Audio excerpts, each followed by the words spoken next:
ملګری سوال کړل د سار مونږ قضا شي نو د هغه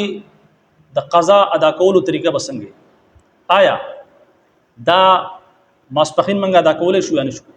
یا مازیګر یا بل ټیم یا صرف د سار مونږ چې کوم دی هغه بسار ټیم کې قضا کی او د دې طریقه بس نیت پسنګ تړي نو د حواله سره ډیره اهم او ضروری مسله ده ډیر څه زمونږ رونه بایگان دادي سي زمونږ خويندې دا سری چې هغه سار مونږ قضا کوي ګوري یاد وساتئ د سار مونږ او یو مونږ موږ قضا کول نه دي بکار ځکه چې دا فرایض دي فرض مونږونه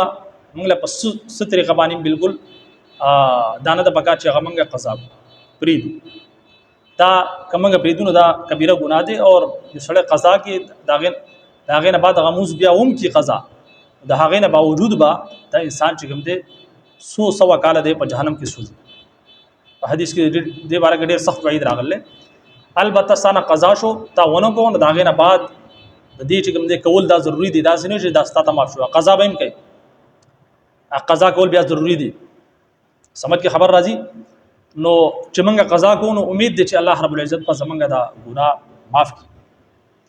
اسی ګناه د معاف کولو خو نه دی خو الله رب العزت څخه ګران نه ده زمونږ نه بغلطی سره مونږ پاتې شي مثال ته پر موږ ودیو سترګه چې کوم د کولاو نشي دغه شانتي موږ الارم لګولې دا غینه موجود موږ ته پته ونه لګي ځان خبره ده خو قصدن مونږ پرې خو دا کبیره ګناه ده کبیل فرض یو انسان داسې چې هغه د پاتې شي هغه نه مونږ قضا شي سار نو بیا به څنګه مونږ کې سټیم کول شي نو یاد وساتئ چې کله تاسو پاسه تاسو چې کوم وخت پاسه تاسو سرګي کولاو شي مکرو ټیم نه مکرو ټیم هغه ته ویلېږي چې په کم ټیم کې دا نور چې کوم دي دا راخیږي دا 10 15 منټ چې کوم دي دیتا مکرو ټیم ویلېږي په دې کې تاسو نشئ کولای بیا چې کوم دي 10 15 منټ بعد چې د اشراق ټیم شروع شي نو په هغه ټیم کې تاسو کولای شئ د سارمونز بیا د زوال پورې یعنی د 12 بجو پورې چې بیا زوال ټیم شروع شي نو زوال چې کوم دي 10 منټه 15 منټ د زوال ټیم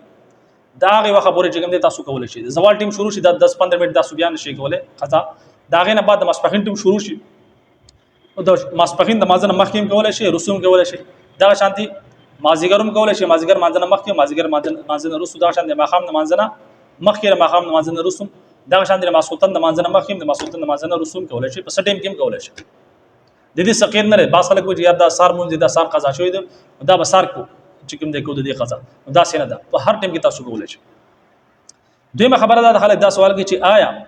د سار په مازی کې چې کوم دي دو سنت دي او دو فرض دي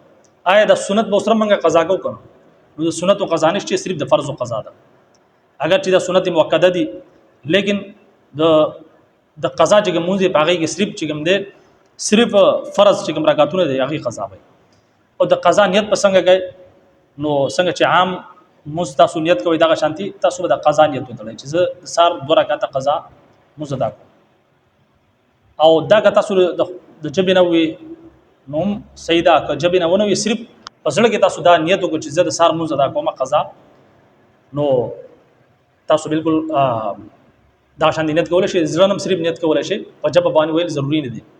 او دا غي وخت نیت کول به ضروری دي چې کوم وخت تاسو کوی یعنی ماسپخین کوي